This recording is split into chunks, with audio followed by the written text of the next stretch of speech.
जी हां, पुनः एक बार रियल रिपोर्टर न्यूज पर आप सभी का स्वागत है। मैं अजय साहनी स्टार हूं और बता रहा हूं भारत की 7 ऐसी कद्दावर और दिग्गज महिलाओं के बारे में जिन्हें कहा जा सकता है कि वो धन कुबेर की सखा हैं। उनके पास संपत्ति का वो खजाना है, वो दायरा है जो बहुत सारे पुरुषों को शर्मिंदा कर देगा। दूसरा नाम रोशनी नादर मल्होत्रा का बताना चाहूंगा आप लोगों को। रोशनी नादर मल्होत्रा HCL के संस्थापक तथा अरबपति शिव नादर की इकलौती संतान है। आपको संपत्ति भले वसीयत में लिखी हुई मिल सकती है, लेकिन आप उस संपत्ति को किस तरह से इस्तेमाल करते हैं यह आपकी काबिलियत पर निर्भर करता है। आप लोगों को बता दें इसके साथ एक बात, अगर इस देश के सारे अमीरों की संपत्ति उनसे ले ली जाए किसी भी नीति के तहत, सरकार की रणनीति के तहत, और देश के सारे गरीबों में बांट दी जाए बराबर बराबर, आपको क्या लगता है, क्या वे अमीर सब गरीब हो जाएंगे हमेशा के लिए, और सारे जो गरीब हैं क्या वे अमीर हो जाएंगे? जी नहीं। जवाब यह है कि 6 महीना से 1 साल के भीतर वो सारे अमीर फिर से अमीर हो जाएंगे, और ये जितने गरीबों में संपत्तियां बट गईं वो फिर से गरीब हो जाएंगे। सोच का बात है, समझने की बात है, कुवत और क्षमते की बात है, वरना ऐसा नहीं होता कि अमीर अमीर होता जाता और गरीब गरीब होता जाता। आगे की बात समझिए आप लोग। आप चाहें तो उस संपत्ति को लुटा सकते हैं या फिर उसे और बढ़ा सकते हैं। रोशनी उनमें से एक हैं जिन्होंने अपने पिता की संपत्ति को अपनी काबिलियत के दम पर बढ़ाया है। वह काबिलियत है, इसलिए उन्हें इसी साल जुलाई में HCL टेक का चेयरपर्सन नियुक्त किया गया। इस साल कोटक वेल्थ हुरुन द्वारा जारी सूची के अनुसार रोशनी 54,850 करोड़ की संपत्ति की मालकिन है। HCL टेक के साथ साथ वह HCL कॉरपोरेशन की CEO तथा एग्जीक्यूटिव डायरेक्टर भी हैं। ये कंपनी HCL टेक तथा HCL इन्फोसिस को कंट्रोल करती है, इन्फोसिस्टम को, सॉरी। रोशनी ने नॉर्थ वेस्टर्न यूनिवर्सिटी से कम्युनिकेशंस विषय में डिग्री प्राप्त की तथा केलॉग स्कूल ऑफ मैनेजमेंट से MBA की पढ़ाई पूरी की। अपना बिजनेस संभालने से पहले रोशनी UK के स्काई न्यूज तथा अमेरिका के CNN में न्यूज प्रोड्यूसर के पद पर काम कर चुकी हैं। अब आप लोगों को तीसरा नाम बता देने का वक्त आ गया है, विनोद राय गुप्ता। जी हाँ, ये एक ऐसी कद्दावर महिला का नाम है जो इस लिस्ट की दूसरी ऐसी महिला है जिन्होंने ये साबित किया है कि एक गृहिणी को अगर मौका मिले तो एक बड़े कारोबार की अच्छी संचालिका भी बन सकती है। एक लंबे समय तक विनोद अपने घर को संभालती रही, लेकिन जब उनके पति इस दुनिया से चल बसे तो उन्होंने घर के साथ साथ बिजनेस की बागडोर भी अपने हाथों में ले ली। विनोद राय गुप्ता के पति कीमत राय गुप्ता ने 1958 में एक कंपनी की शुरुआत की जिसका नाम रखा गया हैवल्स।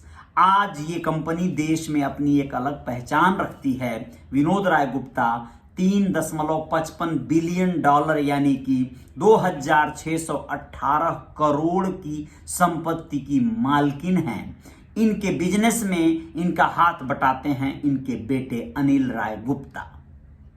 चौथा नाम इस श्रेणी में आता है दोस्तों, लीना गांधी तिवारी का। जी हाँ, एकदम युवा और कद्दावर, चमकता चेहरा। ऐसे बहुत से लोग हैं जिनके पास बड़ा कारोबार तथा ढेर सारी दौलत है, लेकिन उस कारोबार को चलाने और संपत्ति को बढ़ाने वाला बेटा नहीं है। ऐसे लोग अक्सर इसी चिंता में रहते हैं कि सालों की मेहनत से बढ़ाए इस कारोबार को आगे कौन लेकर जाएगा। लेकिन जिनके पास लीना तिवारी जैसी बेटियां होती हैं उन्हें चिंता करने की जरूरत नहीं पड़ती।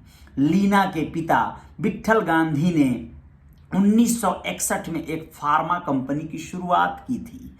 कंपनी का नाम रखा USV इंडिया। यह कंपनी डायबिटिक और कार्डियोवास्कुलर ड्रग्स बनाती है। पिता के बाद लीना ने इस कंपनी का संचालन अपने हाथ में ले लिया। वह इस कंपनी की चेयरपर्सन हैं तथा उनके पति प्रशांत तिवारी इस कंपनी के मैनेजिंग डायरेक्टर हैं। बॉस्टन यूनिवर्सिटी से MBA करने के बाद लीना ने अपने कारोबार को संभाला। बिजनेस चलाने के साथ साथ लीना समाज सेवा में भी सक्रिय रहती हैं। अब आप लोगों को बताना जरूरी है कि लीना के पास कुल संपत्ति 3.55 बिलियन डॉलर यानी लगभग 2212 करोड़ की संपत्ति है दोस्तों। पांचवा नाम आता है नीलिमा मोटापर्ती।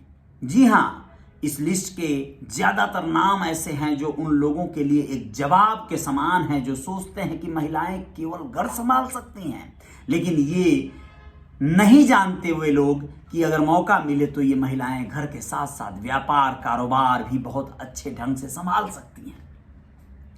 नीलिमा मोटापर्ती भी एक ऐसा ही उदाहरण है।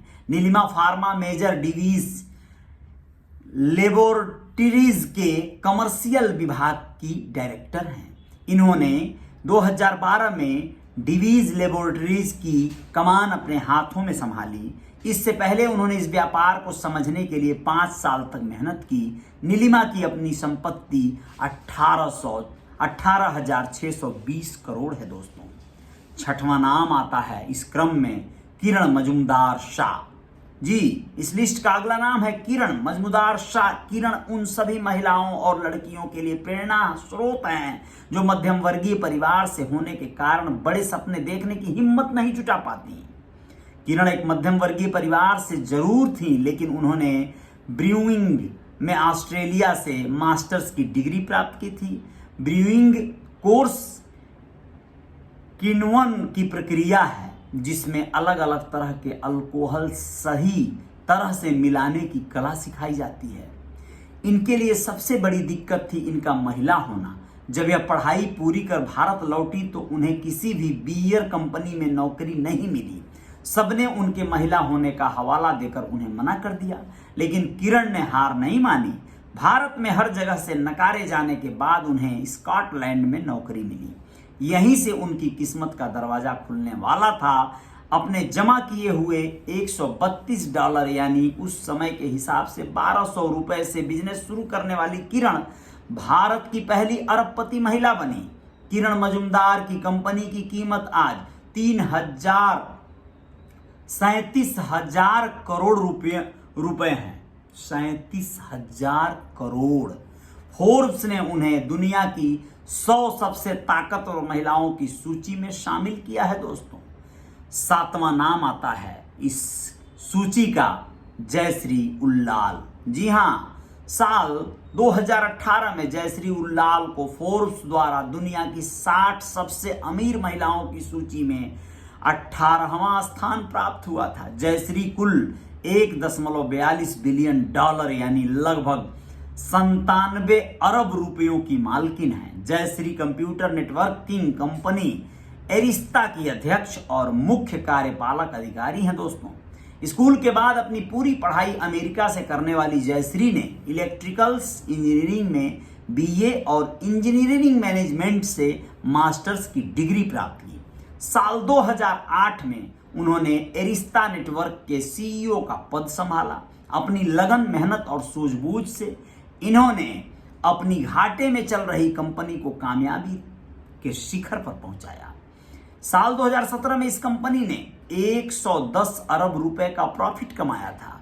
इनकी काबिलियत के लिए इन्हें साल 2005 में विश्व के 50 प्रभावशाली लोगों और साल 2018 में वर्ल्ड बेस्ट सीईओ की सूची में स्थान मिल चुका है। अब आप लोग सोचिए, जहां पर ऐसी महिलाएं होंगी उस देश का गौरव बढ़ेगा या घटेगा। जय जयकार तो जारी रहेगी। कुछ और खबरों के साथ कल मिलेंगे। तब तक आप लोग अपना ख्याल रखेंगे, आशा करता हूं, उम्मीद करता हूं, और मैं आप सभी को बहुत बहुत ढेर सारी शुभकामनाएं देता हूं। जय जयकार तो जारी रहेगी। अपना ख्याल रखिएगा। जय हिंद, जय भारत। शुक्रिया।